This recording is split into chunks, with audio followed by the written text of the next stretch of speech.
In this video, we shall see some of the shorthand symbols used by the Revenue Department of erstwhile Travancore state. Many of these symbols were used by general public as well. All of them have now become obsolete. Nobody uses them now. In Travancore, all government departments as well as general public used palm leaves or cadjan leaves as the medium for writing. Since the space available was small, it became necessary to encode maximum information in a small space. So, shorthands were used for commonly appearing words. This process saved time and effort. Paper appeared in Travancore government offices only after 1870. A few of these symbols survived up to 1949. All of them have now become obsolete. This notation was used to denote date in Old Malayalam language. This was commonly used everywhere.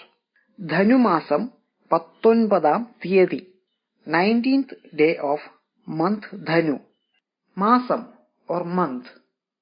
This is the notation for E, meaning this. This symbol was used to represent Travancore rupee. In fact, there was never a Travancore rupee coin.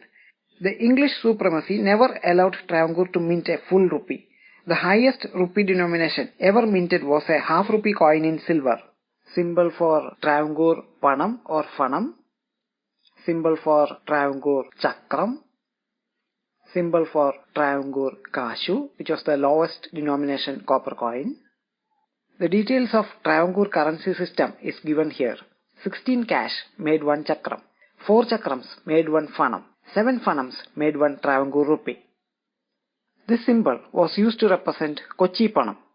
Kochi Panam was sometimes represented using this symbol. Now we shall familiarize some of the symbols used to represent titles in erstwhile Travancore state. This symbol was used to represent a title called Thambi. Thambi means son of a Travancore king. This symbol was used to represent a title called Tirumukham, which was knighthood conferred by the Travancore Maharaja on some elite Nayar. This symbol was used to represent a title called Kanakku, which was usually conferred to Nayars. Kanakku is lesser than Tirumukham. The title Kanakku was conferred to a Nayar family with hereditary status, whereas the title Tirumukham was conferred to a single person based on his personal merit. Now we shall familiarize some symbols used to denote measures. First one is Tudam, which is about 75 milliliters. Simply speaking, it is the amount of coconut oil that you can hold in your right palm. Nari, it is a measuring vessel of capacity 300 milliliters. This was the symbol used to represent Nari. Milk was usually measured using Nari. Idangari, it is a measuring vessel of capacity 1200 milliliters. Rice grains were usually expressed in Idangari. Para, it is the weight of paddy grains that can be contained in this standard size vessel, and the weight is 9.331 kilograms. This symbol was generally accepted for representing para in the Malayalam speaking realm. This symbol was used to represent para in medieval southern Travancore. This symbol was used to represent para in Thrissur, which was part of erstwhile Cochin state. In the North Kerala region, para was represented using this symbol. By 1850, this symbol was used to represent para everywhere in Malayalam speaking region, whether it be in Travancore, Cochin or British Malabar district. This symbol was used to represent Chumadu, which means head load. Salt was usually expressed as Chumadu. Now we shall discuss about weights. Karanj, which is 4 grams, was used to measure gold, and it was represented using this symbol. Palam was used to measure metals like lead, copper, iron, etc. Palam is equal to 48 grams. Ratal. Ratal was a Mughal system of weight measuring unit which was subsequently adopted by the East India Company. Later, an English revenue officer called Macmillan standardized it at half kilogram. So, the standard ratal is also known as Macmillan ratal.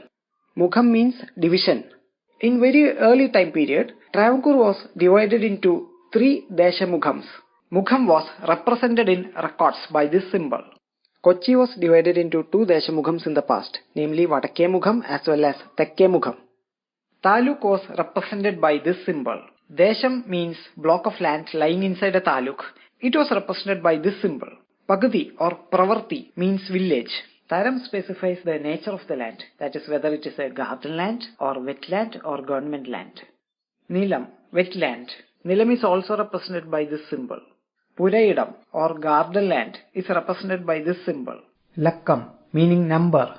We can say that Lakkan numbers are forerunners of survey numbers in Travancore. Prior to the settlement of the cadastral survey of 1061 ME, each piece of land within a village was uniquely identified using a Lakkan number. Veetil, of this family. Peril, in the name of a particular person.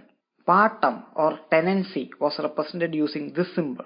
Naladu means current or up to date. For example, Naladu settlement register, the current settlement register. Naladhikarikkuka, to make up to date. Naladu is also represented by this symbol. Kannikrishi, also known as Virippu Krishi, was the most popular and mandatory form of paddy cultivation that prevailed in modern Travancore. Paddy seeds were sown in the month of Madam, that is April, and harvested in the month of Kanni, that is September. Hence, it is also known as Kannippoovu. In Travancore settlement register, in the 6th column, Poovu Vivaram is mentioned. That is, the details about the crop is mentioned in the 6th column of Travancore settlement register. For each survey number whose taram is marked as Nilam in the Travancore settlement register, in the 6th column we can see the word Kannippu or Irippu. If we see the word Kannippu in the 6th column, then we can understand that only a single crop was cultivated in that piece of land in a year. If we see the word Irippu in the 6th column, then we can understand that 2 different crops were cultivated in that piece of land in a year. Travancore government never allowed the owner of a Nilam to lay idle his Nilam during the Kannikrishi season. For Nilams marked as Irippu in the 6th column, the second paddy crop that was cultivated was called Mundagan and was harvested in the month of January. Kumbhakrishi refers to the cultivation of roots and cereals in the month of Kumbham, that is in February. We can infer from the Travancore settlement register that no tax was levied on Kumbhakrishi in Travancore. The English phrase in cash or kind was seen translated in old Malayalam documents as Panamayo Nellayo, to the effect either as money or as paddy grains. Paddy grains almost enjoyed the same status of currency. Ari means rice grains. Thenga means coconut. Melpadi or tea. This is a very commonly used revenue term meaning above mentioned. Melpadi or tea was also represented using this symbol. Paditharam, a general rule or tariff for paying remuneration. For example, revenue recovery charges was called Japti Padi. Remuneration given for beating the drum as part of public announcement in revenue recovery cases was called Murashu Padi. Monthly salary was called Masapadi. Thiruva, to be paid. Now we shall try to read a sample revenue document. Padmanabhan Thunakku. Almost all Travancore revenue records starts with a prayer Padmanabhan Thunakku, which means, May Lord Padmanabhan protect us.